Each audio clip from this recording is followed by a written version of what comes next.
我慢慢的跟先生研究有几个练习的这个方法跟策略哈。怎么样采取实际的行动来解决我们这个沟通负面的这个或思考负面的这样子的一个情况哈。我们有一些就是感恩是每一天的，那还有一个就是另外一个习惯呢是也是每天的，而且一天不止一次。好，我们就把它总结成为2句话，就是呢 kiss good morning and night，然后还有 kiss goodbye and hi。就是每一次我们早晨起床的时候呢，看对方醒了就先彼此 kiss， 然后跟对方说就早安 good morning 这样，对，然后晚上也是一样，祷告完感恩祷告，然后我们就彼此 kiss good night， 然后在一起，然后才睡觉。这是一个习惯，还有这个 goodbye and hi， 就是早上他会送我到门口，然后呢我就跟他 kiss 完 goodbye 以后，然后我才去上班。然后回家以后就是进门口呢，这个是先对方如果在附近的话，就是先找到对方或他的房间，我会进去里面先跟他有一个打招呼，然后跟他 kiss， 我回来了这样他也知道。就是这个看起来是一个小动作，但是要持之以恒不容易，而且它的影响其实是这个好像滴水穿石，是潜移默化的。我想大多数夫妻可能都有一个这样的经验，就是如果你不是双薪家庭，是太太在这个家里面待了一天了，这个很多话想要跟先生讲，可是先生在办公室里面今天发生很多事情，有些好的，有些不好的，所以他其实是带了一些情绪的包袱。那有些先生是可以在家门口前就把这些情绪包袱放好，处理好，准备好心情跟太太来吃个好的晚餐然后分享有些不见得可以，所以可能一进开门里面还带着情绪，基本太太有一大堆的话想要跟先生讲，可是先生可能觉得很烦，然后呢一开口可能就挑剔，这是我以前常干的事情，就开始挑剔这个那个没做好，那个没做好，我没洗，地板没拖，什么什么怎样，好，那就一开始的对话就是很不好的这个对话，很不好的情绪跟这负面的言语，不是正面的。但是这个几个动作就帮助我们先 kiss 以后，后面要开始 kiss 完要数落对方是如果你还能数落了，我也蛮佩服你的啦，对吧？你刚才 kiss 可能不是很真心的，如果你真心的 kiss 以后，你已经就是其实调整好你的情绪，对不对？我们要准备一个好的互动的关系，一个亲爱的关系，一个正面的表达，那自然比较容易后面开口呢，就不是负面挑剔抱怨，而是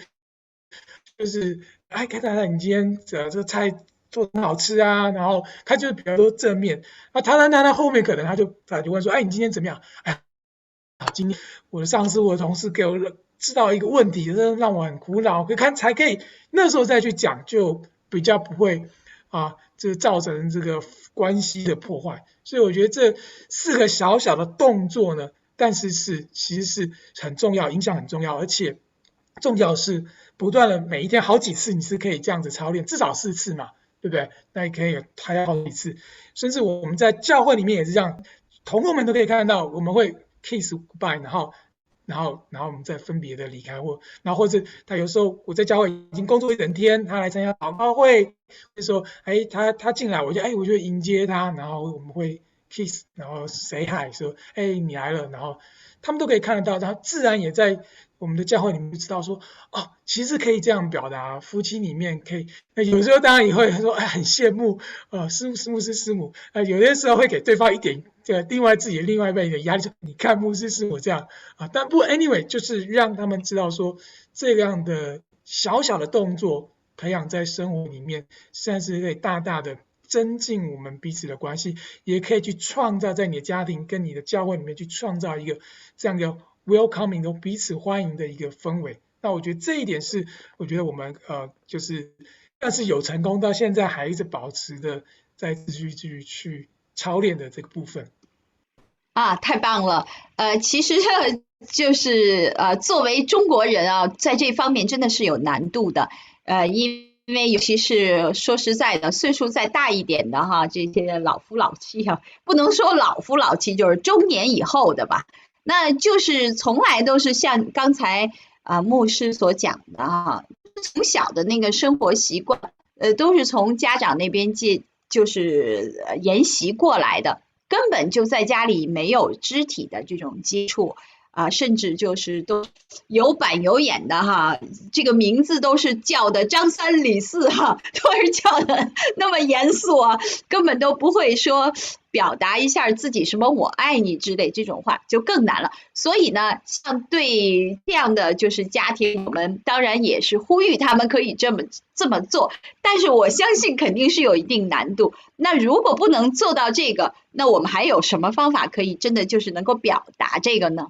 我想就是刚刚讲说，这是我们两个人的沟通的，我们一起同意的既操演方式。重点就是一开始就去创造一个良性正向互动的机会。那你不一定要一定要 kiss， 因为可能觉得在中国文化是可能这刚才你讲，对年轻一辈可能比较容易接受，年长一辈可能不容易。那但是拉拉手啊，拍拍肩膀啊，轻轻的拥抱一下。对不对？我觉得这还是，而且在家里面没有人看到的时候，你的早上起来，晚上睡觉，对不对？回到家里面，出门送到门口，我觉得这些都是其实只是你愿不愿意而已，你去表达。那我觉得另外一个方式就是也可以表达，就是也可以，我觉得我自己这是对我有用，我不知道对其他先生，但是如果有帮助，你也可以采用看。就有时候我在回家前，我会打个电话给学员说，我要回家，有没有什么东西需要我在路上带回家的？一方面预备我说我现在要回家了，按办公室那些东西先放着，然后表达说我对他的关心，他的需要是什么。那学员就会收到说谢谢你，就是会觉得很感恩，说他想到我想到他，然后就想说我真的很需要什么，就算没有他需要买什么，那起码你就已经在预备你自己，然后呢也表达一个善意说我要怎么回家了。那他也会感觉到，你在回家前还想到我。那这其实都是一些的我们自己发展出来，我们注意到说这些都可以帮助你，不一定要用 case， 但是你透过一些方式去表达，我们准备好好回家了。好，办公室这些发生什么东西先放在一边，我们要两个好好的在家里面来这个分享今天的生活，然后创造这个正向的互动跟美好的时光跟回忆。太棒了。好的，谢谢师母，还有补充吗？这些习惯是我们就像他刚刚讲，两个都同意，然后呢，也是针对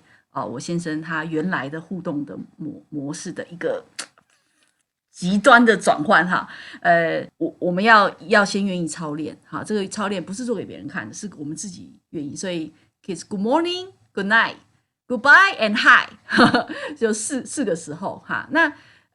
那这个都是我们每天都会遇得到的，对不对？他去上班，他去下班，我进到教会，或者是说，教会结束，我先生还要留下来工作，然后我要先回家。我说，老公，我先走咯，然后过来，然后再走，然后其他同工就说，哇，这不要给我老婆看到，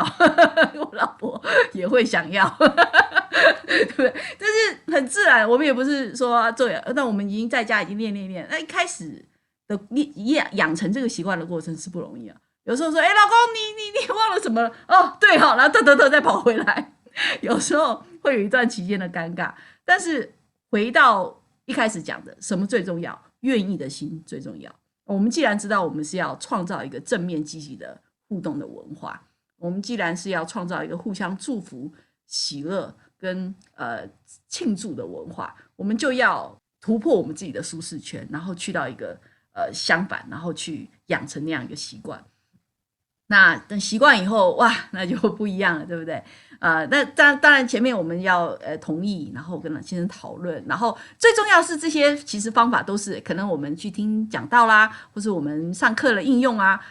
那很多人听个左边去右边就过去了嘛，对不对？很多的方法跟你讲，你不用有什么用呢，对不对？那我们两个有一个很好的学习的习惯，就是说，好，这个方法我们听到，我们怎么用，我们怎么运用。好，那我们就想，好，那我们就设定，那从今天开始我们就这样，老公好不好？好，我们就开始做。好，所以我们总是有这样一个好习惯，把学到的我们在想怎么应用在生活当中，如果没有应用，等于没有学会，对不对？所以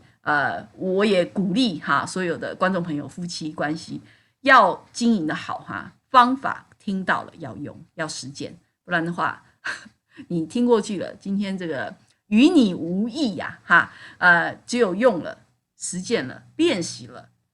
用在我们的生活中，造成改变了，真正的这些策略对我们才有帮助。好的，太棒了，太棒了！今天真的是受益匪浅啊，跟牧师师母啊这样的聊天啊，真是非常的接地气儿，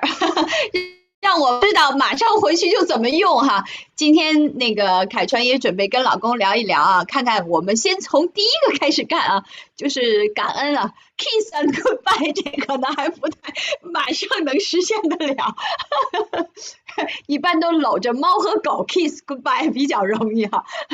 搂着老公或者是说这个比较严肃的老公去跟老婆这么做啊，真的是比较困难啊。他一下肯定是这么多年了没有这个习惯，但是我们可以从小步开始啊，小步前进啊，哪怕是从一件事开始感恩，我觉得这都是值得我们可以尝试的。其实不难嘛，就是一件事吧，睡觉前我们俩先感恩一下，对不对啊？这就是一个好的开始了哈。所以什么都是说万事开头难，从第一步开始啊。好，谢谢这个师母还有牧师给我们这么好的分享和鼓励。那希望就是大家不是光听哦，也不是光看哦，一定要自己去操练啊，操练起来才能够真的得到和收获到，好吗？好，谢谢。